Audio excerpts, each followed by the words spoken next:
मुझसे सवाल पूछा गया कि क्या हम अश्विनी वैष्णव का इस्तीफा मांगते हैं। बिल्कुल बिना संशय के, बिना पलक झपकाए अश्विनी वैष्णव जैसे व्यक्ति को रेल मंत्री के पद पर बने रहने की कोई भी नैतिक जिम्मेदारी नहीं है, कोई नैतिकता नहीं है। असलियत यह है कि अश्विनी वैष्णव जैसे लोगों की नाक के नीचे रेल असुरक्षित होती जा रही है। मैं जानना चाहती हूं कि पिछले साल बालासोर से इस बार पश्चिम बंगाल में हुए हादसे के दौरान एग्जैक्टली एक साल 2 जून 2023 को बालासोर में भीषण हादसा हुआ था। अब पश्चिम बंगाल में एक साल इस मंत्री ने रील बनाने के बजाय, कवच का जुमला फैलाने के बजाय क्या काम किया, यह मैं जानना चाहती हूं। 2 ट्रेनों लेकर दिखा रहे थे, ट्रेन को सुरक्षित करने के लिए क्या काम किया? कैसे लोगों को यह विश्वास होगा कि रेल सुरक्षित है? और ऐसे व्यक्ति का अपने पद पर बने रहना हम सबके लिए आपत्तिजनक बात है, गलत बात है, ऐसा नहीं होना चाहिए। असलियत यह है कि जिस मंत्री को अपने पद से तुरंत बर्खास्त कर देना चाहिए, उस मंत्री को पदोन्नति दी जा रही है और तेजी से बर्बाद करिए रेलवे। असलियत यह है कि उनको अब एक आईएनबी का भी चार्ज दिया गया है। अभी आपने कम बर्बादी करी है रेलवे की, अभी और करिएगा। सुप्रिया जी, जिस कवच की आप बात करें, 2012 में जब आपकी सरकार थी, इससे डेवलपमेंट का काम शुरू हुआ था। उस समय यह तय किया गया 7000 किलोमीटर प्रति वर्ष इससे इसको लेस किया जाएगा। लेकिन इतने वर्ष के बावजूद भारत में जो लगभग 1,15,000 किलोमीटर रेल मार्ग है, मात्र 1500 किलोमीटर इसकी जद में आए हैं। वहीं अगर इंजनों की बात करें तो लगभग 15,000 रेलवे के इंजन भारत में हैं और अब तक मात्र 139 इंजन को कवच से लेस किया गया है। तो इसीलिए तो मैं कह रही हूं, कवच का झुंझुना मत दीजिए देश को, इस देश को सुरक्षा का कवच दीजिए। सवाल इस बात का है। जी नमस्कार, इनको माइक दे दीजिए। मेरा सवाल थोड़ा सा इससे हटकर है। अगर रेल पे कोई और सवाल हो तो उसके बाद आपका ले लेंगे। रेलवे पे कोई और सवाल है क्या? एक सवाल मेरा है सुप्रिया जी। पहले मोदी सरकार आने से पहले रेल बजट अलग से पेश किया जाता था और आम बजट अलग होता था। जब से रेल बजट को आम बजट के अंदर रखा गया है तो रेलवे के ऊपर फोकस और रेलवे के ऊपर संसद के भीतर जिस तरह से चर्चा होती थी और रेल मंत्री जवाब देते थे, वो पिछले 10 सालों में देखने को नहीं मिला है। विपक्ष लगातार रेलवे को लेकर कई सारे सवाल पूछना चाहता है।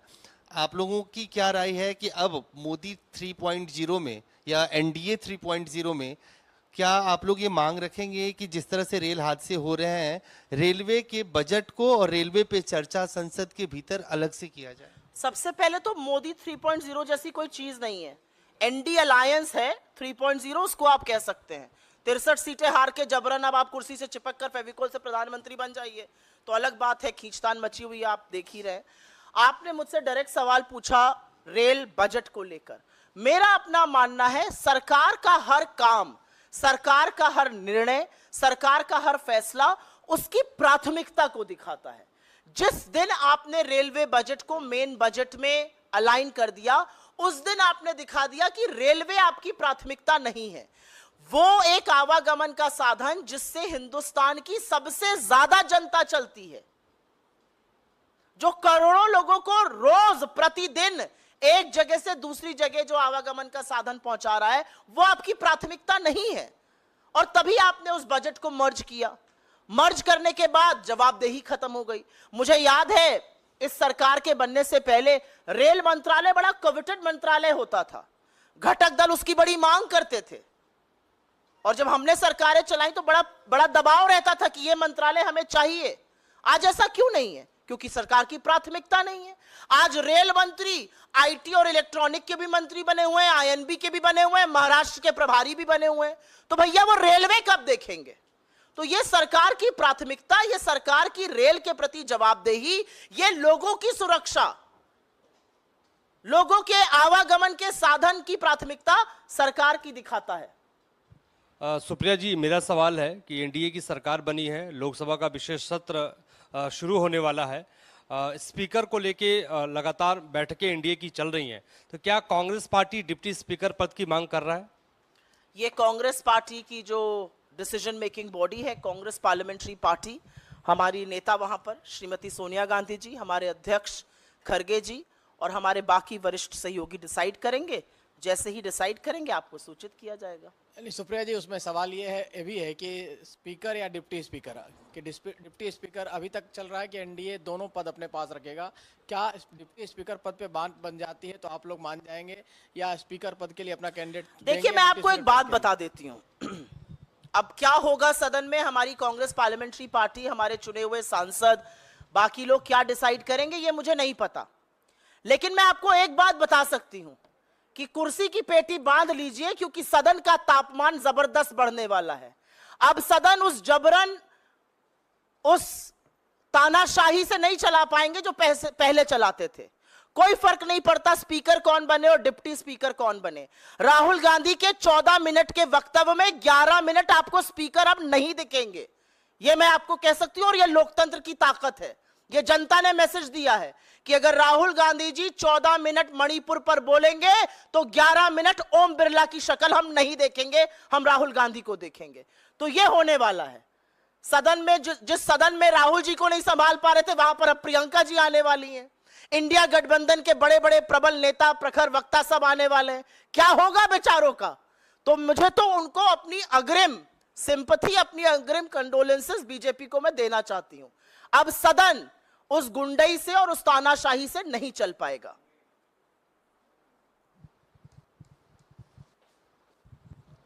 मैम, मेरे 2 सवाल हैं। जी। एक राहुल गांधी कभी ने, होता ही नहीं है। जी मैम, एक तो कभी आपका होता ही नहीं है। जी जी, बताइए।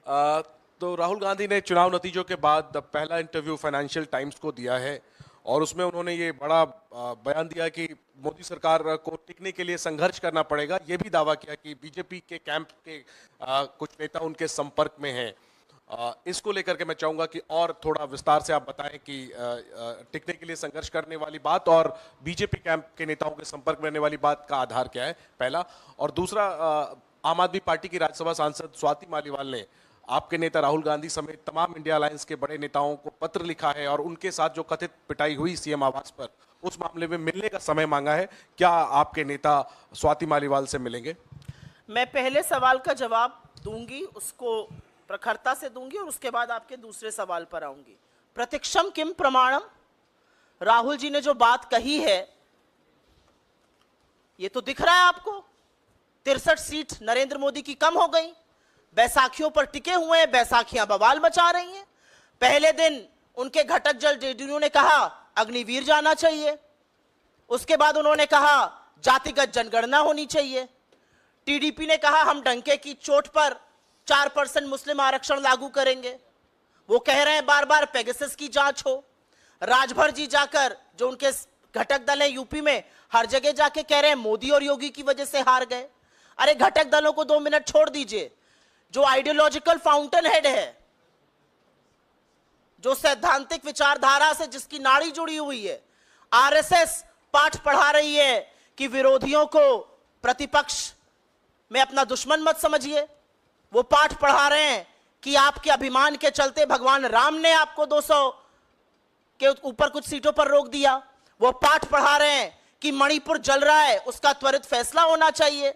तो बैसाखियां बवाल मचा रही है, वो एक पिक्चर है। अंदर जो अंतर विरोध है वो दूसरा है।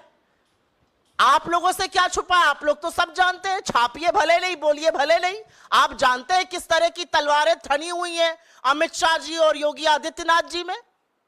सबको पता है क्या हो रहा है। सबको पता है कि किल से हुए लोग जिनको मंत्रालयों से निकाल दिया गया, वो उसमें कितना विरोधाभास चल रहा है कि the issue with in the BJP is brewing. तो ये सारे जब ऐसी हरकतें होती हैं तो हमें दिखता है कि मजबूर सरकार है, हर जगह खींची जाएगी। मैं तो डंके की चोट पर हर बार एक सवाल पूछती हूं, नरेंद्र मोदी ने इस बार के चुनाव में इतना गलत वक्तव्य दिया जो आज तक किसी राजनेता ने नहीं दिया था। इस देश के प्रधानमंत्री ने चुनावी मंच से मुजरे शब्द का प्रयोग किया और एक ऐसे झूठ पर किया जिसको वो लगातार प्रचारित कर रहे थे। अब हिम्मत है कि बुलाएं चंद्रबाबू नायडू को और कहें आप मुजरा कर रहे हैं। तो इसीलिए हमारा कहना है कि सरकार जो है वो बहुत आशंका में है। सरकार विरोधाभास से घिरी हुई है, अंतरकलह मचा हुआ है और हम मूक दर्शक बन के नहीं देख रहे हैं। बस ये आपको बताना चाहती हूं। दूसरा, आपने एक सवाल पूछा एक पर्टिकुलर महिला को लेकर। मुझे ऐसा लगता है दिल्ली पुलिस इसकी तफ्तीश ऑलरेडी कर रही है। जो मामला सुरक्षा एजेंसीज के पास है, दिल्ली पुलिस देख रही है, उसमें नहीं लगता कि हमें कोई इंटरफेरेंस अभी करने की जरूरत है। एक पार्टी की का आंतरिक मामला है और अब उसमें पुलिस भी इन्वॉल्व है, तो मुझे ऐसा लगता है सुरक्षा एजेंसीज को अपनी जांच करनी चाहिए। Supriya ma'am, one question on the EVMs because now the FIR copy has we have accessed that FIR copy, and I would like to quote what is being mentioned in that particular copy, as it has stated that Mangesh Pandilkar, who is an alleged kin of the candidate of Shiv Sena, he had used a mobile phone within the counting center, which was of the Encore operator, of who is the EC official, and for that reason, many of the leaders within Maharashtra Congress as well as NCP, Sharad Pawar's NCP, they are demanding that even the CCTV footages should also be checked. So what's the official stand of the Congress party regarding this? The official stand of the Congress party is that the EVM is a black box. Nobody knows what's happening there. Some of the biggest tech titans in the world have now on record said that anything can be hacked. We are not going to keep quiet on the EVM because we have defeated the BJP. We believe that in a democracy like India, if even one voter has a doubt on his or her vote, we need to address that concern. And we will take this discussion, we will take these discrepancies, we will take this discussion to its very, very logical end. That's our stand.